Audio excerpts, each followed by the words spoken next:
Hello and welcome to the UK Column. Today I am joined by Malcolm Hill, a UK Column member who's been following the UK Column's work, I believe, since 2019. Malcolm, and you are working UK based but living in Russia. Just give us a little background on why you got involved with the UK Column and why you're living in Russia. Hi, thanks for the invitation to come on. Got involved with the column, started watching it. I was already looking at various channels and following people, and I can't remember how I came across you, to be honest, to start with, but it seemed you were saying the right things, and started following you on a fairly regular basis. And then when COVID came, that became a permanent thing, essential viewing. What took you to live in Russia in the first place? Well, my wife's Russian, and we lived over here for several years in London and in Wales, and then fancied the change, was starting to dislike the UK more and more in terms of being here.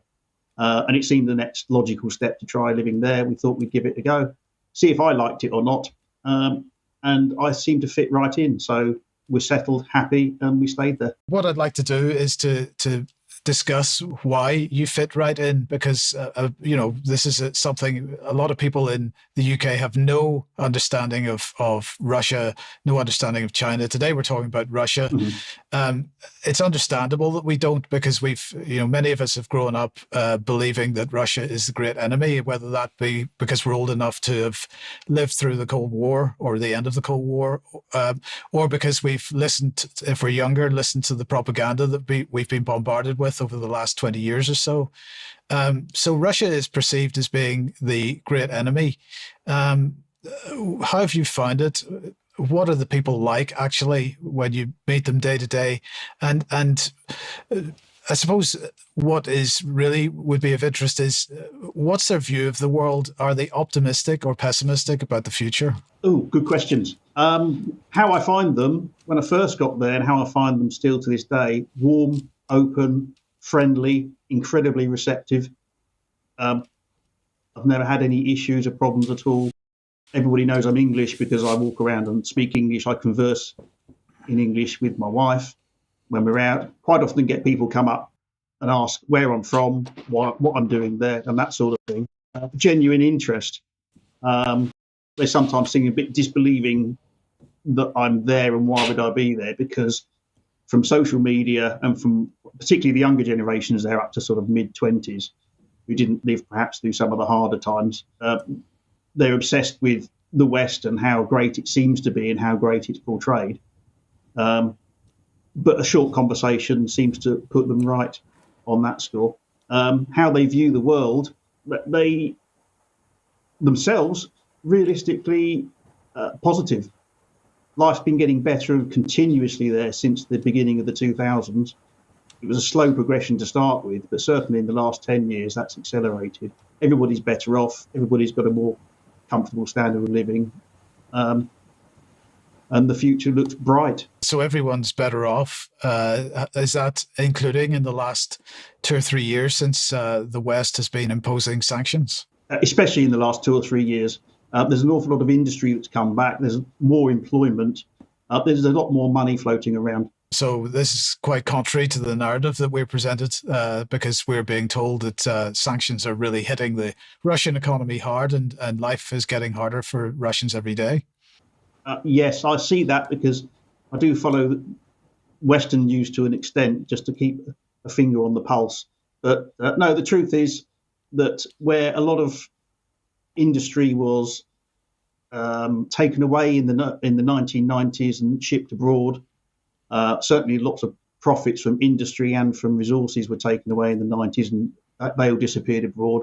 They've been coming back gradually since then, since the early 2000s. But in the last, not just the last 2-3 years, because sanctions against Russia started around 2014. So they've developed over the last 10 years. Industry has come back. The economy has improved. It grew very well last year.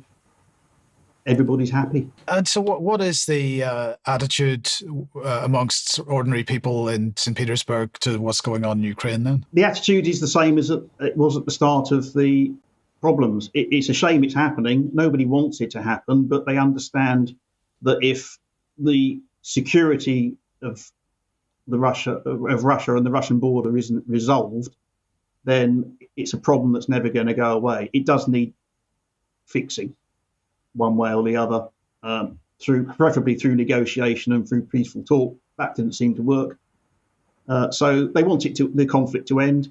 Of course they do, but they understand at the moment for Russian security it's necessary until a better alternative presents itself, which is the ideal solution. So they're generally supportive of the action that the Russian government has taken.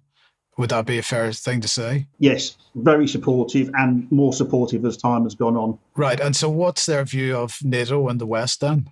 Much as you'd probably imagine. What's NATO doing? Better perhaps rather than having a view. A lot of Russians day to day on the street don't have a particular world view of politics and what's going on in the greater world.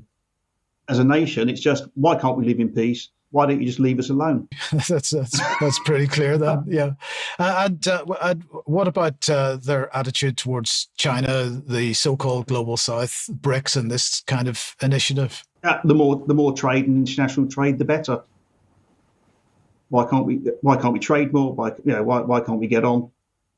What's the problem with the wars and issues that we don't need, whether that's coming from the West or from anywhere else? The world's a big place. There's room for everybody. Trade is good. Travel is good. And integration with other nations is good. Russia's got so many different ethnicities and a lot of immigration from foreign countries, and everybody rubs along fairly well. So you've brought up the issue of immigration.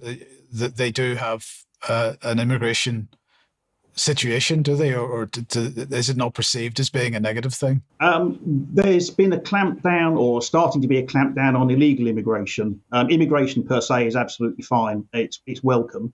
The population of Russia is not growing fast. In fact, it's been declining fairly over the last few years. So immigration is a good thing. It seems a positive thing, but there is elements of illegal immigration which they are trying to clamp down on, because that's where there are more complicated social issues involved with that. And is there a significant English-speaking community in Russia then?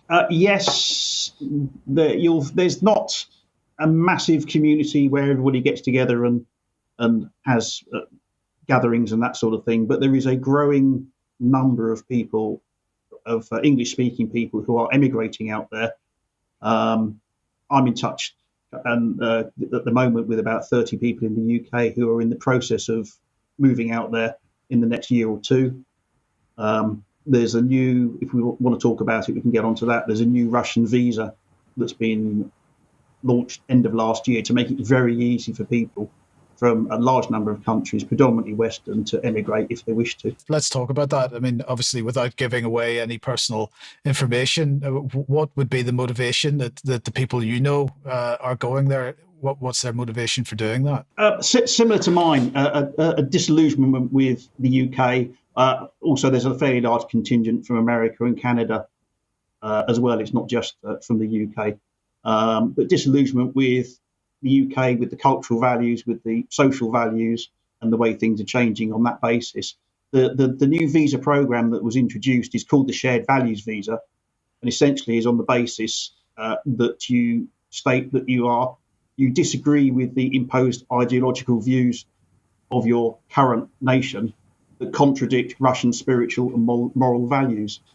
And on that basis, that's basically all you need to do to apply and get what will turn out to be a 3-year temporary residency. And what would be the expectations from the Russian government about your ability to survive financially and so on? Work is your own problem. It does give you, it does have permission to work, so you're free to work there. It's a 3-year temporary residency, and at the end of that, if you wish to settle, you would need to then pass a Russian language exam as per other methods of gaining permanent residency. But essentially, it's a very, very quick way to get across, to move over there, move to any part of the country you wish to settle. work and start to make a life for yourself if that's what you want to do. But there's no particular support if you do that. You absolutely have to stand on your own 2 feet. Yes, there's no financial support for that, but it's designed as an opportunity for people who don't share their own country's moral values, shall we say, and would like to raise their children perhaps elsewhere, or just to themselves live in somewhere that's more welcoming to their views of life. One of the criticisms of Russia and China is that they are simply the other side of the same coin, that they're building technocracy in the same way that we are in the West, that AI and CBDC and digital ID and these types of things are just around the corner as much there as they are here. What's your perception of that? Yes, that's definitely happening. I'm not a fan of those things. Having said that, a lot of it will come down to how it's implemented and how it's used or abused. I think it's inevitable wherever you're going to be in the world, the technology is coming. In terms of identification, there's always been more of that out there anyway. It's very natural the Russians have an internal passport, shall we say, which they use for identification for things. And what will happen is a digital version of that, but you need that anyway to open a bank account or to go to do government services or a lot of other things. You need your ID with you anyway, but that's just always been a part of the Russian culture from the year dot. So that's not seen as a threat in the same way. I'm sort of generally anti that sort of thing, but I think it's going to be eventually end up wherever you are in the world, inevitable to an extent. But how they implement, say, digital currency and the way they use it or abuse it is more the issue for me. But they are not generally looking at that in the same negative light as people in the West might. For the normal person, no.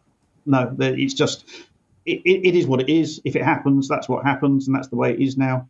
They're very, although they have a good understanding of what's going on in the world and how things are and how different countries are acting positively or negatively against the country, they're sort of slightly disassociated from politics in the sense that, well, there's a government, it's their job to run the country, it's their job to do that. My job is to get on with my life. And what the government does doesn't impact me particularly greatly. So that's sort of the general attitude of they're aware of what's going on. They're not particularly engaged in a political way, apart from a younger subset of people. And again, it's those that largely have been caught up in the social media campaigns who are far more vociferous about their political views. What kind of opposition is allowed in Russia? What kind of freedom of speech is there? Do people speak out against Putin and the government? Absolutely. There's a little bit more constraint at the moment because the country is in a war situation. So there are a few things that you can't go out and campaign against, which is general, I think, in most countries that are on a war footing, shall we say. But generally speaking, freedom of speech is fine. I've probably got a lot more freedom to say and speak my opinions there than I have in the UK. I'm not going to get arrested for saying the wrong thing. There are arrests, and in St Petersburg, you see them from time to time, but usually it's where protests have gone into certain parts of the city. You can't protest. For example, in the same way in the UK, you can't just turn up and have an unagreed march on Parliament Square, or there's certain parts of the city centre where you can't just go around. And then people do that, and they do it quite deliberately because then they get arrested, and then it makes good visuals. So, but there is an opposition. Yes, there is an opposition. It's not constrained in its ability to present itself. I don't know how many political parties, because I don't engage particularly at that amount of that sort of politics in Russia. But there are several political parties. They all do rather well. Some do better than others. The second, in the last few elections, the second most popular party is still the Communist Party. that varies between sort of 10 and 15% of the vote usually.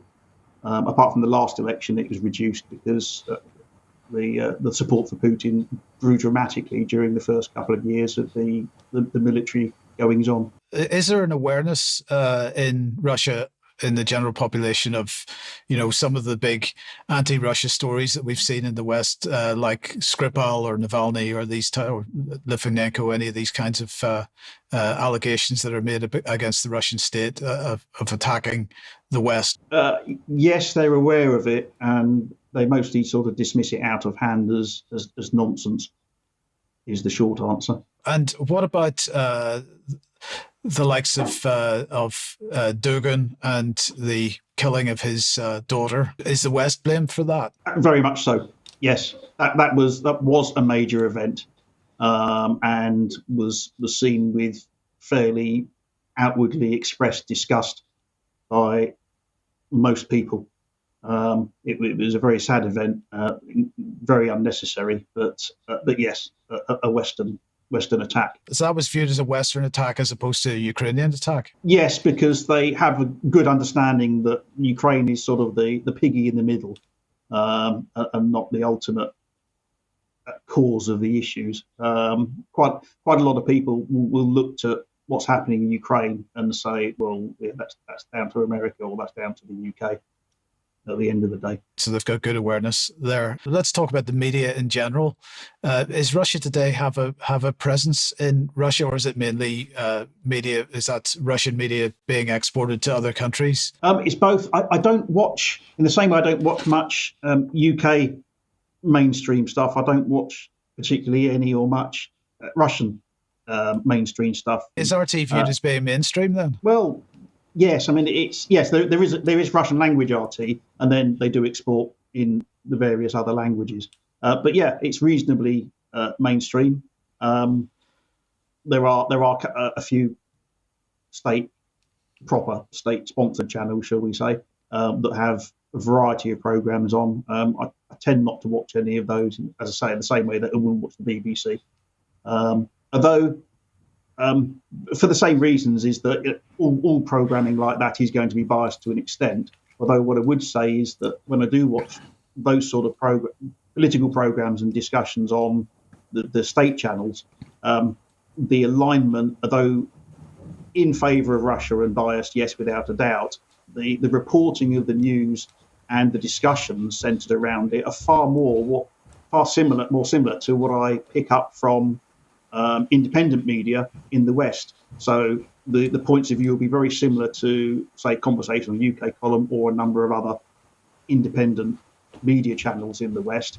Perhaps more with a little bit of favour towards Russia, but far more balanced than I would get from a BBC or CNN or Fox or whatever in the West. Are you saying that they would actually attempt to hold the Russian state to account? Within reason, yes. Not as much as you want them to, no. But yeah, there are conversations that happen on. There's a program on every morning where they discuss the news of the day. It goes on for about 2 hours. There's a panel who stand around talking about it, and there's voices of dissent on there, and they have arguments and disagreements. So there are presentations of the views. The Russian state political view will usually win out in the end, but there are alternative views expressed on the TV on a more or less daily basis for people to watch, observe, think about, and decide what they think. Malcolm, there's a story about a Christmas tree and people meeting Putin. What's the score with that? In Moscow, there's a Christmas tree they have every year, and people are invited to go and hang wishes on it. And Putin is directly involved in that. And not this Christmas, the one before, a little girl hung her wish on the tree, and her wish was to meet Putin. And that's exactly what happened. He arranged that and turned up and presented her with a little bouquet of flowers and had a nice chat with her. This little 4-year-old girl, I think she was. Did he do that kind of privately, or did that become a PR exercise? It was televised, but the event is usually televised anyway. because there's various things going on there, and it's kind of like not a charity, but it's various people will put, particularly young children, will be putting wishes on the tree, and then a number of them are made to happen. This one obviously got a bit more coverage perhaps than usual, but it is a fairly well-known event anyway. In terms of sort of day-to-day life, then, what's the situation with transport, with supermarkets, with just ordinary day-to-day stuff? Does that all function, or is that like the UK or Europe with trains not running on time, breaking down, signalling not working, this kind of thing? It functions better. I do understand I live in one of the larger cities, much bigger than Birmingham, not quite as big as London, and Moscow again is obviously huge as well. But in there, the transportation works. There's trams, metros, normal buses, and the usual forms of transport, and they all function very, very well. Even in the winter. Even in the winter, yes. Well, this is it, because obviously St Petersburg and Moscow will have proper winters with proper below zero temperatures and proper snow. So, I presume you still have proper snow, but it still all functions. Yes, yeah. Global warming means that our winters only get down to about -30 now on a cold day, but average at around -10 to -15. But yeah. All the public transport still works perfectly fine. The trains are still running. Obviously, the metro still runs, but the buses and the trams and everything else still go. They're geared up for the weather, and they're used to it. It's just life just carries on. And in terms of just everyday life, as you were asking earlier, it's very similar. There's plenty of shops. There's plenty of food. I haven't starved yet. Through lack of food being supplied on the shelves and that sort of. In fact, there's too much, if anything. It's generally the food is cheaper. It's generally of a better quality because there is fruit and vegetables, for example, coming in from all over the countries surrounding Russia on the southern side, particularly. So, pick one example: tomatoes. Is not just those tasteless, watery Spanish tomatoes that you can get in the UK. There's 6 or 8 varieties of tomato. They're all different. They all have different flavours, different qualities. And the quality of food generally is of a higher standard. And the same then extends to meat and fish. And it's bountiful, it's plentiful, and it's much more reasonably priced. And what about healthcare? Healthcare is excellent. I've not had much use for it myself. It's free for citizens. I have to pay. I've used a doctor once where I had an issue with my eye, and I went to the local doctor, and they said, "Well, come back in an hour," because they have a optician basically attached to the clinic. Although they have a GP clinic, they tend to have specialists attached anyway. So there's a dermatologist that will work in the clinic, there's an optician that works in the clinic. I went back an hour later, had my issue resolved. I had something in my eye which he had to take out. Gave me an eye test, gave me some medical treatment, and the whole thing with the appointment was about £16. No waiting for an appointment? Yeah, I had to wait an hour because she didn't start work till an hour after I've turned up there. My wife, a couple of winters ago needed an X-ray. She went to her doctor about a back issue. They said, "Well, let's just get an X-ray and check it out." And they didn't have an X-ray there. They said, "Go to the next clinic down the road." So it was about a 10-minute walk to the next doctor's clinic, who did have an X-ray machine. And she went in and said, "I need an X-ray, blah blah blah. Hopefully, is it any chance you could see me like in the next week? Because it's quite painful." And the receptionist just looked at her and said, "No." Said, "We can see you now."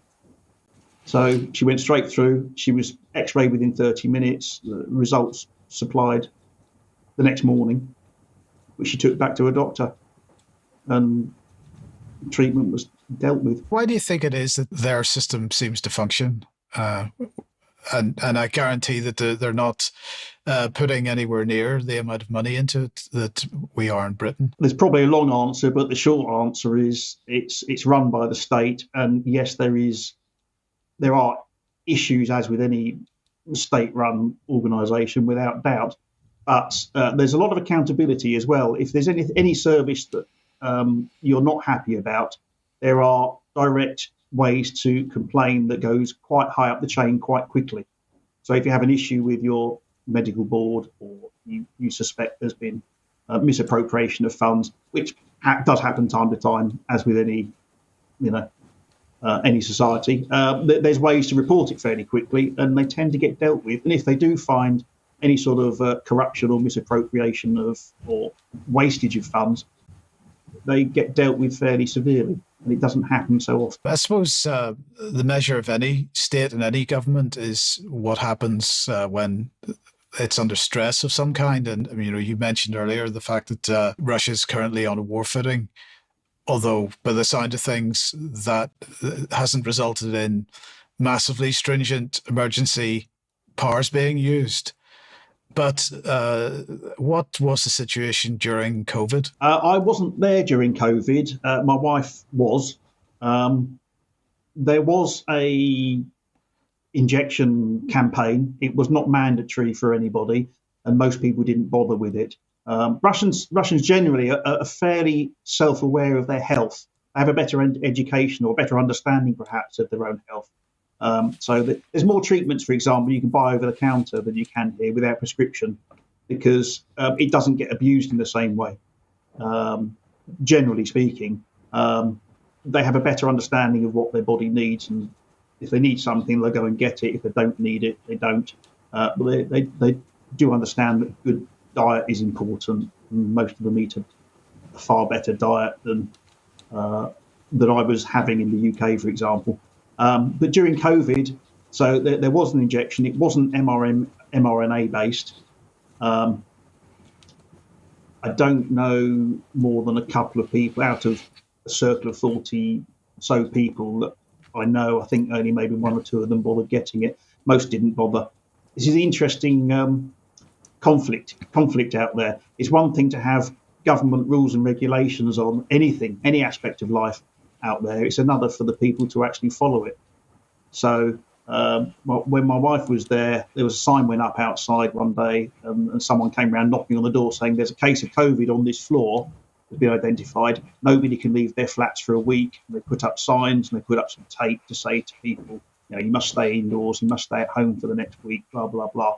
And within 30 minutes of that being done, someone had come out, ripped down all the signs, taken all the tape down, someone else that lived them, and that's it. And then life just carried on as normal. You can make rules and regulations, but you can't tell Russians how to live their life. They will just do what they want to do anyway, which is, I find, very refreshing. It is indeed. And of course, again, completely contrary to the idea that we may have of the Russian state, which is that, that there would be quite a strong crackdown on that type of behavior. I can also happy to confirm I've never been interviewed or followed by anyone from the KGB, well, FSB now. I don't have anyone spying on me or following me door to door to see what I'm up to each day. Is there an idea in Russia of, foreign agents? I mean, for example, in the United States and the United Kingdom, we have this legislation which requires you to register if you're perceived as being some kind of mouthpiece for a foreign government, or for example, people that are working for Press TV or Russia Today are now required to register as being foreign influencers effectively. Is that a thing? Yes, there is a requirement there that came in. I'm hazy on those details. I don't know any nitty gritty about that, but there is a requirement that came in, I think, a few years ago of a similar nature, that if you're funded from a foreign organisation, then it has to be declared. That's something that's fairly recent in the last couple of years, as I recall. But it's similar fashion is there. And do you know what the consequences are of registering that? I don't know. I think the consequences are you have to register so that people are aware. I don't think there's a restriction on you necessarily that I'm aware of, but it's not something I know a great deal about. You're presenting an idea of a country that is functioning better than many Western countries, that has better quality food than most Western countries better healthcare than most Western countries and a better attitude towards their government than perhaps many people have in Western countries. What are the downsides to living there? Yes, there's downsides. One is a result of the current situation, which is not that easy to get directly in and out of the country, depending on where you're wanting to fly to. And likewise, a transfer of money across the border is tricky. But that's just because of the current situation, although that is going to stay long term. I don't see sanctions being lifted anytime soon. Things they're not particularly good at is road planning and road building. They're fairly appalling at. And there is still corruption in the country. It tends to be mostly private. So there might be for example, there's a building near us, for example, a block of flats that went up a few years ago. It got half built. The flats got sold, and then the people running the business fled to London with all the money. And those situations do get sorted out, but there's a long procedure to do that. Eventually, the government will take over the building. They'll finish building it, and then people will get the properties that they paid for. So there's that sort of corruption at the local level does go on. It's those sort of things that could be improved. But yeah, they're terrible at building roads. They'll build them, and then 6 months later they'll need filling in again. Having said that, from where I grew up in Kent, the roads are better than there. What about the railways? Are they better at building railways? They're much better at building railways. There's good high-speed links, and they're just starting to build another high-speed link between St Petersburg and Moscow, which will go into operation in a few years. They started it, I think, last year. Can't remember exactly, but within sort of 5-6 years, it will be certainly testing and probably getting nearly operational. And then they'll be running services that take about 2 to 2.5 hours instead of the current 3.5 to 4 hours to get from St Petersburg to Moscow. And they'll eventually be running those trains every 15 minutes. It's a few hundred miles. And the current high-speed train takes about 3.5 hours. When you say high speed, what do you mean by that? Oh, it's around about 150 off the top of my head. Yeah, 150, 160. It's not the 80, 90 miles an hour high speed. No, I was just wondering, was China about 230 or something at the moment, miles an hour, so 350 kilometers an hour, whatever that is. I'm just wondering if they're beginning to compete. The current system, no, it's not at that level. I don't know what the new one's going to be, but they're building a new track specifically for a faster train. It probably won't be as good as China's, let's face it, but it will be a significant improvement on the current system. Yes. And they're also developing it because of the sanction situation. They're also having to develop it now using their own technology and developing their own technology as opposed to using overseas technology in many cases. Another example of that is at the moment they're just doing final testing flights of the first commercial jet liner that Russia's built, where everything is from within Russia, using no external resources or anything. So it's been designed, developed and built purely using Russian resources from everything within the country. And that will go into production, I think, next year to replace all the Boeings that they're currently relying on for air travel. Yes, because it's interesting because I noticed that China is using Boeing and Airbus, but they're using a lot of Boeing aircraft, and China has just recently decided to suspend the delivery of a whole batch of new Boeing aircraft that we're expecting to get because of the tariff situation. But spare parts are going to be subject to tariff problems as well. So I just wonder, it is interesting that countries are starting to look at their own industry again. Yes, I don't know whether China could get some spare parts from Russia for their Boeings. Spare parts were part of the sanctions from the beginning, so they've had to, again, it's another aspect of industry, they've had to develop their own. It is a fascinating country, and I'm interested that you are aware of people that are planning on emigrating, and what kind of timescales are they sort of looking at for that? There's a couple that have already gone. This is a group of that I'm in touch with about 30, and we try and meet up when we can get together from time to time as well to have physically meet as opposed to just communicate via phones. But there's a couple who are coming out for a few weeks later this year for a holiday to visit the area they wish to move to, but they're planning on moving fairly soon after that. There's another couple with a young family who are gearing up to move next summer. And then others at various stages. It can take a while to pack up your life and then ship everything abroad. And there's complications with applications and the humdrum of paperwork and all that sort of thing. So it's not something that happens overnight. Are these all people that have taken inspiration from you, or have you just got to know them because, or in fact, how have you got to know them? I've got to know them completely opposite. They were inspired to go, and then I got in touch just through comments on a social media Telegram chat. Got to know one person, and then in that group, and then said, "Well, come along and join. It would be interesting to have your experience because you're already on the other side." And so got to know them that way, and happy to help out where I can. I'm happy to have a conversation like this because although Russia is far from perfect, it's more perfect than a lot of other places to live. So my campaign, if anything, is just to try and open a window on Russia, try and help people understand it a bit better than it was, and encourage people to come and visit at least for yourself, because you can still get a tourist visa, you can still come over and have a great holiday. I'm quite happy to act as a tour guide if you're in the St Petersburg area, but just to try and open up people's minds a bit to help them understand that Russia isn't how it's perceived, but it's just a normal country full of normal people who happen to live in a different country, speak a different language, and live under a political system that is in disagreement with their political system. But at the end of the day, people are people.